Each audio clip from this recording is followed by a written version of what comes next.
Hello students. UK triple S C L T बात करने वाले हैं आज। इसके जो है वो फर्स्ट पेपर के रिगार्डिंग, यानी पेपर तो एक ही है, फर्स्ट पार्ट के रिगार्डिंग। फर्स्ट पार्ट जिसमें एकेडमिक एप्टीट्यूड है और फिलहाल के सिलेबस के अकॉर्डिंग जो है इसकी टोटल क्वेश्चन और टोटल मार्क्स जो है वो 50 है। ये 50 मार्क्स आपके सिलेक्शन में मेजर पार्ट जो है वो बनकर आएगा। क्यों? क्योंकि यहां सब बच्चे जो है वो एवरेज होंगे। आप इंग्लिश के विद्यार्थी हैं, हो सकता है इंग्लिश लिटरेचर जिसका अच्छा हो तो वो 50 में से 30 क्वेश्चन कर लेगा, जिसका कम अच्छा है तो वो 20 कर लेगा। लेकिन यहां ऑन एंड एवरेज अगर आपने जैसे ही मार्क्स कम किए तो फिर दूसरा बच्चा आपसे ऊपर निकल जाएगा और वो सिलेक्शन के दायरे में आ जाएगा। तो सबसे पहली बात इस बात को समझना। अच्छा, वैसे तो मैं बहुत ऑप्टिमिस्टिक व्यक्ति हूं, मतलब मैं चाहता हूं, जैसे बहुत सारे बच्चे कह रहे हैं कि सर हम प्रयास कर रहे हैं कि ये जो रेशियो है वो 50-50 से हटकर, रेशियो अभी जो 50-50 का दे रखा है उससे हटकर ये 30-70 का हो जाए, यानी 30 क्वेश्चन पेडागोजी के हो जाए और 70 क्वेश्चन जो है वो सब्जेक्ट के हो जाए। मैं भी अप्रिशिएट करूंगा क्योंकि इससे सब्जेक्ट का नॉलेज जो है वो ज्यादा पता चलता है। डन। लेकिन हो जाए ये हम चाहते हैं, सिस्टम उसको करता है, बोर्ड उसको करता है या नहीं करता है, ये सेकेंडरी रीजन है। तो मैं ऑप्टिमिस्टिक जरूर हूं, लेकिन मैं इस भरोसे पर ये नहीं कहूंगा कि हाँ ये हो जाएगा और आप सिर्फ पेडागोजी पढ़ो। आप ना ही तो उत्तराखंड का जीके पढ़िएगा, ना ही आप जो है वो रीजनिंग पढ़िएगा। अभी फिलहाल जो 50 नंबर का पैटर्न है उसमें 50 को कुछ इस तरीके से डिवाइड किया गया है कि 30 नंबर का यहां जो दे रखा है पार्ट वो है पेडागोजिकल, यानी सीडीपी है, फिलोसफी है, आपका आईसीटी है, ये सब कुछ है। और 20 नंबर में उत्तराखंड का जीके और साथ साथ में आपको रीजनिंग के जो है वो पार्ट दिए हुए। ये आप अभी से तैयारी शुरू करो। साथ में रही कि सर सेकंड पेपर, अब सेकंड पेपर में अलग अलग सब्जेक्ट हैं। मैं जिन सब्जेक्ट्स को टारगेट कर रहा हूं अपने इंस्टीट्यूट में वो है हिंदी, जिसका हमने अभी लगभग फाइनल डिसीजन ले लिया है। हिंदी हम लोग करवाएंगे, मतलब हिंदी सेकंड पेपर भी हमारे पास अवेलेबल हो जाएगा। एसएसटी और आपका मैथ, इन दो को लेकर जो है वो मैं आपको अगले जो है वो 4 से 5 दिन में, यानी इसी वीक में आपको इसके बारे में कंफर्म करूंगा। क्यों? क्योंकि मैथ के कुछ टीचर्स के भी डेमो चल रहे हैं, पहले हम सेटिस्फाई हो जाएं उसके बाद आप तक पहुंचाएंगे। और रही बात आपकी साइंस की कि सर साइंस का क्या करोगे, तो साइंस में भी यही जो है वो चीजें चल रही है। तो जो भी इनमें से बेस्ट निकल कर आएगा, इंग्लिश, हिंदी, मैथ, एसएसटी, और में हम कौन कौन से सब्जेक्ट चलाएंगे वो मैं आपको बता दूंगा।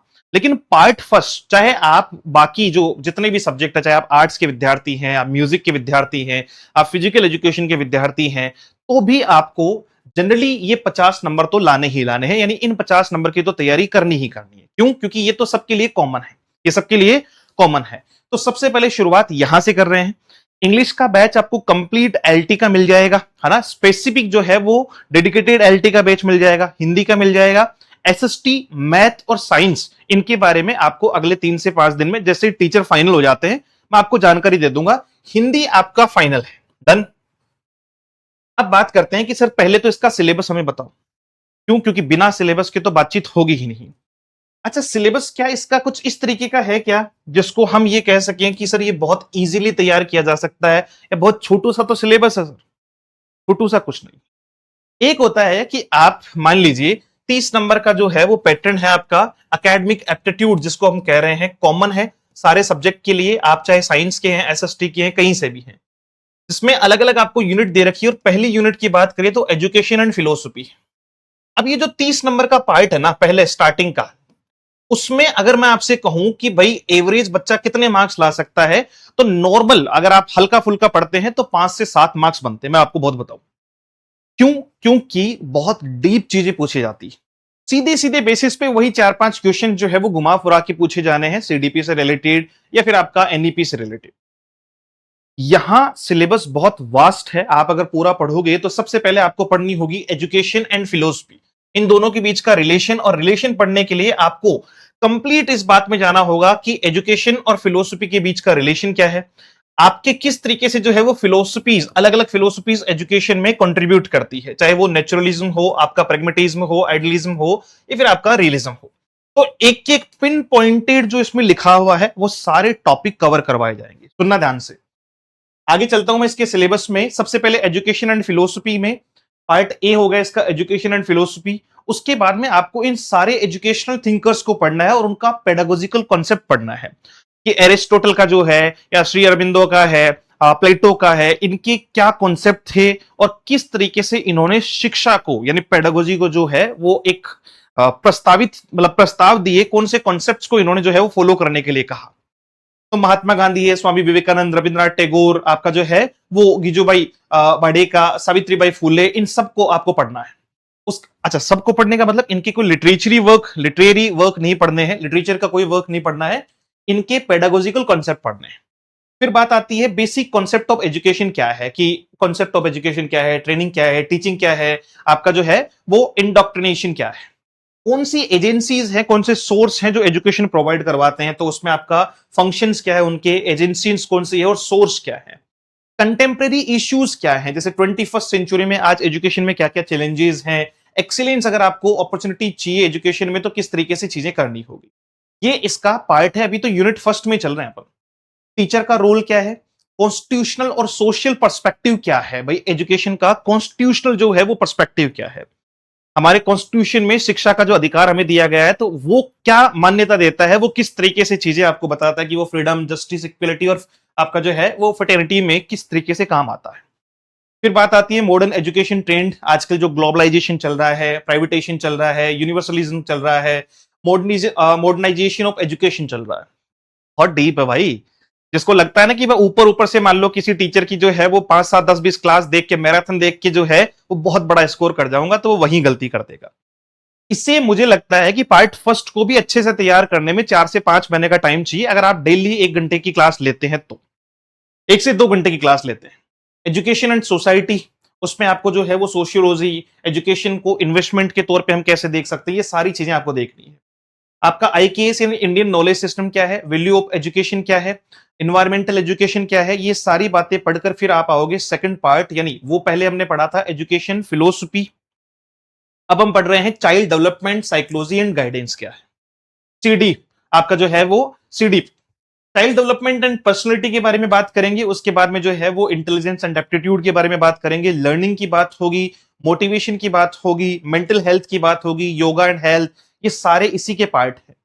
आप सिलेबस देखो, ये मैं आपको ग्रुप में प्रोवाइड करवा दूंगा, और सब जानते हैं अपने ग्रुप के लिए आपको 7410928696, हमारे पास UK triple S C L T का एक ग्रुप है बड़ा सा, जिसपे आपको इस नंबर पर व्हाट्सअप करना है, लिखना है एलटी, यूके एलटी लिख दोगे तो भी आपको उस ग्रुप में लिंक प्रोवाइड करवा देंगे। 7410928696 पर मैसेज करना है, ठीक है भाई। सारे सब्जेक्ट वाले कर सकते हैं, कोई दिक्कत नहीं है। फिर ये सारी चीजें आई, उसके बाद में जो है वो एक एक करके हम लोग आगे बढ़े। टाइप्स ऑफ टेस्ट क्या होता है, आपका सीसीई क्या होता है ना, कॉन्टिन्यूस एंड कॉम्प्रिहेंसिव इवेल्युएशन क्या होता है, क्यों शुरू किया गया, इसका मीनिंग क्या है, इसके जो है वो एडजस्टमेंट एरियाज क्या है, केस स्टडी, ये सारा कुछ।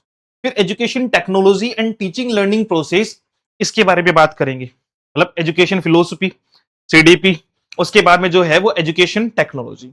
तो एजुकेशनल टेक्नोलॉजी में जैसे मान लीजिए टाइप ऑफ एजुकेशन में बात करें तो हार्डवेयर अप्रोच क्या है, सॉफ्टवेयर अप्रोच क्या है, सिस्टम एनालिसिस अप्रोच क्या है, टीचिंग क्या है, टीचिंग और लर्निंग मैनेजमेंट के प्रोग्राम क्या है, उसके बाद में आपका आईसीटी यानी आपका जो है वो अगर हम बात करें जो है वो एजुकेशन डिवाइसेस एंड आईसीटी के बारे में, तो यहां एजुकेशन में जो कंप्यूटर साइंस है या कंप्यूटर टीचिंग है वो किस तरीके से हेल्पफुल हो सकता है उसके बारे में बात की है।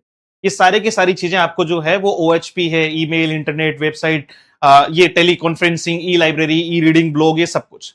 ICT in education, teaching techniques में जैसे माइक्रो टीचिंग होती है, आपका जो है वो एसएसएसटी होता है, ब्लेंड टीचिंग होता है, टीम टीचिंग होता है, आईसीटी एप्लीकेशन कौन कौन से है, डिजिटल प्रोग्रामिंग कौन सी है, वेब बेस्ड टूल्स कौन से हैं, ये आपका जो है वो टीएलएम यानी टीचिंग मटेरियल के बारे में, ये सब के सब कौन से ऐसे गवर्नमेंट इनिशिएटिव्स हैं, जैसे ज्ञान दर्शन का मूल काम क्या है, कब शुरू हुआ, कैसे जो है वो काम करता है, दीक्षा प्लेटफॉर्म क्या है, ये सारी चीजें पढ़नी है। फिर आपका यूनिट 4 में इंक्लूसिव एजुकेशन और जेंडर इश्यूज पे बात करेंगे, ठीक है। इसमें मार्जिनलाइज्ड ग्रुप के बारे में बात होगी, चाहे वो एससी, एसटी, माइनॉरिटीज या फिर आपका जो है वो ओबीसीज। फिर बात आती है जेंडर इश्यूज वगैरह हो गया, gender bias, girls education in Uttarakhand, है ना, उत्तराखंड में जो है वो लड़कियों की शिक्षा को किस तरीके से जो है वो प्रभावशील रखा गया है, उसके बारे में बात करेंगे। डिसेबिलिटीज को लेकर बात करेंगे, कितने टाइप की डिसेबिलिटीज होती है, किसमें क्या क्या फायदे होते हैं, ये सारी बातचीत, वो कैसे फंक्शन करती है और उनको कौन कौन से जो है वो प्रॉफिट्स दिए जाते हैं, ठीक है, ये सारा कुछ। फिर एनईपी पे आएंगे, एजुकेशन ऊपर रह गया, लास्ट इसमें यूनिट है एजुकेशनल एडमिनिस्ट्रेशन एंड पॉलिसीज, है ना, कौन सी एजुकेशनल एडमिनिस्ट्रेशन है, कौन कौन सी पॉलिसीज है, उत्तराखंड का जो है वो रेफरेंस इसमें क्या है, प्रिंसिपल का जो है और टीचर का रोल उसमें क्या है, चैलेंजेस क्या है, ह्यूमन रिसोर्स क्या है, नेशनल ऑर्गेनाइजेशन कौन कौन सी है जो इस पर काम करती है। It's to lengthy. यूजीसी है जिसको यूनिवर्सिटी ग्रांट कमीशन कहते हैं, जो यूनिवर्सिटीज को क्या देती है, मान्यता, मतलब कि भाई यूनिवर्सिटी वैलिड है या नहीं है, वो कैसे एजुकेशन पे काम कर रही है। एनसीटीई आपने देखा होगा, बीएड हम यहीं से लेते हैं। आरसीआई हो गया, सीएबीई हो गया, एनसीईआरटी हो गया, तो ये सब कुछ। फिर स्टेट में आपका जो है वो एससीईआरटी हो गया, केवीएस, एनवीएस, केजीबीवी जो कस्तूरबा गांधी बालिका विद्यालय है, डाइट है ना, आपका जो है वो सब के सब अपन को पढ़ने हैं। फिर अपन एनईपी भी पढ़ेंगे, और एनईपी ऐसे नहीं कि भाई सिर्फ एनईपी 2020 पढ़ ली अपन ने, जो नई नीति आई है वही पढ़ ली, पूरा पढ़ना पड़ेगा। कहां से ये शुरू हुई है आपका 1968 से, उसके बाद में जो है वो रिवाइज्ड है। फिर आपका एनसीएफ आया था, करिकुलम फ्रेमवर्क आया था 2005 2023। इसके अलावा एनईपी आपका जो है वो 2020 वाला। ये सब कुछ आपको, आरटीई क्या है, राइट टू एजुकेशन एक्ट क्या है, everything must be there for you in this complete batch. फिर आपका इंपॉर्टेंट जो कमिटीज है, चाहे वो कोठारी कमीशन हो, चाहे वो आपका नेशनल नॉलेज कमीशन हो, जस्टिस वर्मा कमीशन है, ये क्या है, इन्होंने क्या निर्णय दिए, है ना, क्या केस था, वो सब कुछ आपको समझना होगा। वहां से क्वेश्चंस आते हैं, मतलब डेप्थ क्वेश्चंस के बारे में बात करें। पार्ट बी में रीजनिंग में जो है वो नॉन वर्बल और वर्बल के जो है वो 3-6 टॉपिक तो इसके हैं, और लगभग जो है वो आपके 3 और 3 6-7 टॉपिक इसके हैं। ये जीके का पार्ट है, सॉरी माफी चाहूंगा, रीजनिंग का पार्ट है। और रीजनिंग के पार्ट के लिए आपको लगभग लगभग जो 13 टॉपिक आपको मैं बता रहा हूं, तो 13 टॉपिक की कम से कम आपको 50 क्लास जो है वो इनकी होगी, मिनिमम बता रहा हूं इतनी। तो अच्छी प्रैक्टिस करोगे तो 50 से 60 क्लास तो चाहिए ही चाहिए इनको कंप्लीट करने में। और आप अगर बात करते हैं पहले पार्ट के बारे में कि सर ये एजुकेशन जो है वो फिलोसफी वगैरह है, या आपका जो है वो सीडीपी वगैरह है, आप कितने क्लासेस में करवा सकते हो, तो ये बहुत मोर देन सफिशिएंट इसके लिए जो है वो टाइम चाहिए। अगर मैं कहूं कि मैं 1 महीने में करवा दूं तो करवा सकता हूं, मैं तो 10 दिन में भी करवा दूं, कई 3 दिन में भी करवा देते हैं, पूरी मैराथन पूरा खत्म। अरे खत्म ऐसे थोड़ी होता है। फिर आपका जीके, उत्तराखंड का जीके है, ये थोड़ा सा जो है वो सुटेबल तौर पे स्टेट प्रोफाइल है, हिस्टोरिकल बैकग्राउंड है, बायोडाइवर्सिटी, पॉपुलेशन, एंशिएंट उत्तराखंड, मतलब ये हिस्ट्री का पार्ट आ गया। फिर इंडिया में स्टेट्स हैं, इंपॉर्टेंट बुक्स एंड ऑथर्स हैं, मेजर मतलब साइंटिफिक डिस्कवरीज है, रिनोड साइंटिस्ट हैं, इनके बारे में जो है वो चर्चा करनी है। तो ये मेजर पार्ट है फर्स्ट आपका, जो जिस पार्ट के बारे में हम चर्चा कर रहे हैं। तो फर्स्ट पार्ट जो सब लोगों के लिए कॉमन है, उसको हम लोग पेड में शुरू कर रहे हैं, यूट्यूब पे उसकी कुछ क्लासेस हम डेफिनेटली डाल देंगे एज एन, आप उसको डेमो भी जो है वो मान सकते हैं। एप्लीकेशन पे पहले डेमो क्लासेस होगी, जिस बच्चे को चाहिए लगे कि हाँ मुझे क्लासेस देख के मैं सेटिस्फाइड हूं और इनकी क्लासेस को मैं ज्वाइन करना चाहता हूं, you can join that class. Done. Fees criteria क्या रहेगा, सबसे मेजर पॉइंट ये होता है कि सर फीस का क्या रहेगा। फीस को लेकर उत्तराखंड में एक अलग ही जो है वो चलन है। मैं मतलब पूरा उत्तराखंड मैंने रिव्यू किया तो मैंने पाया कि भाई छोटे छोटे सिर्फ इंग्लिश का कोर्स, मान लीजिए सेकंड पेपर का कोर्स है, 12,000, 15,000, 8,000, 10,000, मतलब 8,000 से नीचे तो कोई है ही नहीं। पता नहीं बच्चों को ऐसा क्या दिया जा रहा है, या फिर मैं ये कह सकता हूं कि ऑप्शंस कम होने की वजह से जो है वो चीजें ज्यादा भारी हो रही। इस बात को, इस मोनोपोली को अब पूरी तरीके से हम खत्म कर देंगे, क्योंकि हमने, देखिए 2 टाइप की चीजें हैं। एक, मैं आपसे मान लीजिए अभी जो भी कह रहा हूं कि साहब हम ये करने वाले हैं, फिर कुछ दिनों बाद में मैं कुछ और कहता हूं, कुछ दिनों बाद में कुछ और कहता हूं, नहीं।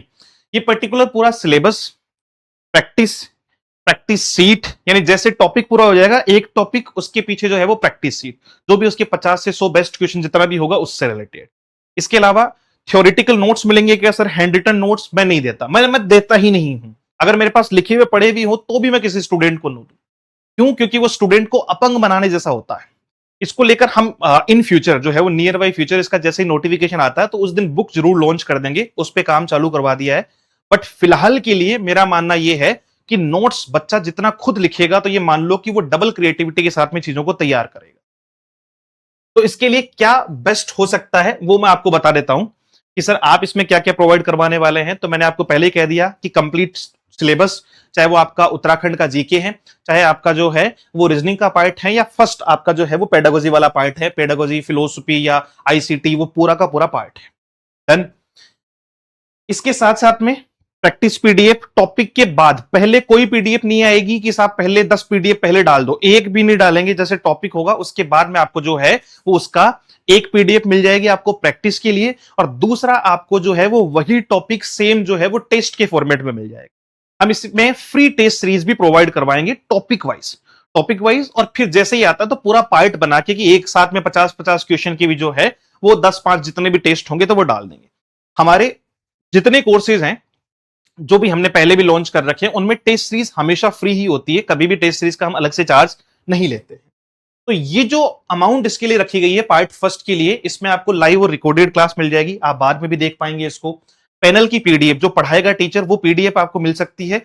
उसमें आप अगर मान लीजिए प्रिंट निकलवाना भी चाहे कोई बच्चा तो एक पेज पे 4 जो है वो आ सकती है, 2 आ सकती है, आगे पीछे करोगे 4 आ जाएगी, 2 आ जाएगी, 8 आ जाएगी, जैसा आपको उचित लगे, है ना, करवाते भी हैं बच्चे।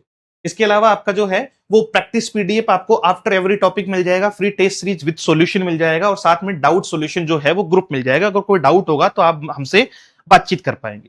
इसमें टेस्ट सीरीज आपकी फ्री रहेगी और डाउट सपोर्ट जो है वो हमेशा आपके साथ में रहेगा। और इस अकेले सिंगल पेपर के लिए हमने जो प्राइस रखी है वो अभी फिलहाल शुरुआत 250 स्टूडेंट्स के लिए ना के बराबर रखी है, और वो प्राइस है आपकी 2499, जबकि इसकी एक्चुअल प्राइस 4,999 रुपए है। जैसे ही 250 स्टूडेंट्स इसमें कंप्लीट हो जाएंगे तो फिर इसकी प्राइस जो है वो हम इंक्रीज करके 3499 रुपए कर देंगे, यानी 3499 कर देंगे। तो आप उन शुरुआती जो है वो 250 स्टूडेंट्स में से खुद को मान सकते हैं। दूसरा ऑफर क्या है, अगर आप हमारा कोई भी सेकंड बैच परचेज करेंगे, मतलब कॉम्बो कि सर मैं तो आपका वो स्टूडेंट हो जो इंग्लिश में एलटी की भी तैयारी करूंगा और साथ में जो है वो फर्स्ट पेपर भी मुझे आप ही के यहां से जो है वो पढ़ना है, तो फर्स्ट और सेकंड दोनों पेपर की तैयारी करने के टाइम पे आपको फीस कम हो जाएगी। और अगर आप पहले, इसका एक तरीका भी बता देता हूं कि पहले कोई बच्चा मान लीजिए आज आपने फर्स्ट पेपर खरीद लिया, 10 दिन बाद में आपका मूड बना, 1 से 1.5 महीने तक का मैं आपको टाइम दूंगा, 10 दिन बाद में आपका मूड बना कि सर मैं सेकंड पेपर भी परचेज करना चाह रहा था तो मुझे कॉम्बो वाला ऑफर दे दो। तो उसमें हम क्या करेंगे, जैसे आज आपने 2499 दिया, मान लीजिए कॉम्बो आपका जो है वो 6,000 रुपए का अगर कोई बैच है दोनों को मिला के, जिसमें फर्स्ट पेपर भी है, पूरा आपका सेकंड पेपर भी है, तो पूरा का पूरा पैटर्न है, तो उसके लिए आपको क्या करना होगा, 6,000 में से वो जो 2499 है वो माइनस कर देना है, बचे हुए जो भी हैं आपको पेमेंट करना है और आपको कॉम्बो बैच में ट्रांसफर करवा देंगे। ये महीने से 1.5 महीने तक का समय जो है वो हम इसके लिए दे सकते हैं। जनरली ये 30 दिन का टाइम होता है ना, 1.5 महीना तो मैं बोलने में बोल गया, 30 डेज के लिए ये ऑप्शन भी हम बच्चे को अवेलेबल करवा दें। डन। अगर आप एलटी इंग्लिश से हैं, बैच शुरू हो रहा है कल से, मतलब बुधवार से। आप अगर एलटी हिंदी से हैं तो कल से शुरुआत कर रहे हैं। बाकी एसएसटी, मैथ और आपका जो है वो बाकी सब्जेक्ट्स के लिए आप वेट कर सकते हैं, या आप फर्स्ट पेपर जो है वो शुरू से ही तैयार कर सकते हैं। फिर जैसे ही सेकंड पेपर हम लॉन्च करेंगे तो आप हमारे साथ में जुड़ के इसका फायदा उठा पाएंगे। अगर हम मैथ लॉन्च करते हैं तो आपको फीस में वहां पर जो है वो छूट दे देंगे, ठीक है। जो भी छूट होगी उस कॉम्बो में, कि मान लीजिए कॉम्बो टोटल मिला के 6,000 का है तो उसमें से ये फीस माइनस हो जाएगी, लेस हो जाएगी। और हम उसमें बहुत जो है वो ऑथेंटिक है, ऐसा नहीं कि बाद में बच्चे को मजबूर कर दें कि नहीं भैया तुम्हें परचेज करना पड़ेगा। मेरी इच्छा है कि एक बड़ी ऑडियंस जो है वो मैं क्रिएट करूं। फीस कम करने के पीछे का मेजर रीजन ये हो सकता था मैं इसको 5,000 कर देता, क्योंकि बहुत सारे बच्चे 5,000 देने के लिए भी रेडी हैं। तो मैसेज भी आते हैं सर 8,000 10,000 का बैच हमारे यहाँ पर बहुत कॉमन है, लेकिन मैं चाहता हूं कि हर एक बच्चे तक हम पहुंच पाए। टेस्ट सीरीज फ्री दे रहे हैं, अब अलग से मैं जो है वो फिर कहूं कि 1,000 रुपए की टेस्ट सीरीज है। मैंने देखा, मतलब उत्तराखंड में कई जगह जो है वो रिव्यू किया तो पता चला कि नोट्स के 999 रुपए, हिंदी की जो है वो नोट्स के अलग से 499 रुपए, आपको जो है वो पेडागोजी के नोट्स लेने हैं 499, ऐसे बांट रखे। तो हमने ऐसा कुछ नहीं किया है। मैं फिर कह देता हूं, हैंड रिटन एक भी नोट्स जो है वो नहीं दूंगा, पैनल पीडीएफ दूंगा, प्रैक्टिस दे दूंगा। प्रैक्टिस जितनी आपका होगे उतना बेस्ट आपको प्रैक्टिस जो है वो प्रोवाइड करवा देंगे, क्योंकि उसकी कोई कमी नहीं है। हैंड रिटन मैं प्रीफर इसलिए नहीं करता, मैं हमारे पास अवेलेबल होते हैं तो भी नहीं प्रीफर करता, कि बच्चा अपंग बन जाता है, बच्चा ना कुछ लिखता है ना वो, फिर वो डिपेंडेंट हो जाता है कि यार ठीक है बस कोई बात नहीं है, वो नोट से पढ़ना चाहेगा, वो क्लास नहीं देखना चाहेगा, या वो क्लास देखेगा तो भी वो उसको सीरियसली नहीं देखेगा। तो मैं चाहता हूं कि आप 1-1 घंटे की क्लास लें, डेली उस क्लास का जो भी मैटर हो, अगर मैं पढ़ा रहा हूं तो आप उसको लिखें और लिख के उसको जो है वो ढंग से तैयार करें। हम 6 से 8 महीने में जो है वो इसको बेहतर तरीके से तैयार कर सकते हैं। हालांकि मैं सिलेबस का टाइम आपको बता देता हूं, 4 से 5 मंथ, और ये डिपेंड करता है कि भर्ती अगर जल्दी आ गई, जैसे मान लीजिए सितंबर में नोटिफिकेशन आ गया और उन्होंने कह दिया कि नवंबर में एग्जाम करवाएंगे, तो फिर वो हमारी जिम्मेदारी है कि उसको कैसे एग्जाम से 1 से 1.5 महीने पहले आपको पूरा करवा के दिया जाए। वो फिर क्लासेस का टाइम बढ़ जाता है, एक दिन में 2 क्लासेस हो जाती है, कुछ इस तरीके से हम लोग चीजों को चलाते हैं। एलटी इंग्लिश का स्पेशल और बाकी एलटी वालों के लिए जो है वो फर्स्ट पेपर और सेकंड पेपर का कॉम्बो प्राइस अगर आपको चाहिए तो फिर आपको अपने नंबर 7410928696 पर मैसेज करना है। और ग्रुप से जुड़ना है तो भी इसी पर आपको मैसेज करना है, वहां से आपको इसकी प्रॉपर जानकारी मिल जाएगी। ठीक है भाई, thank you so much, have a great day, see you soon in the next session. जय हिंद।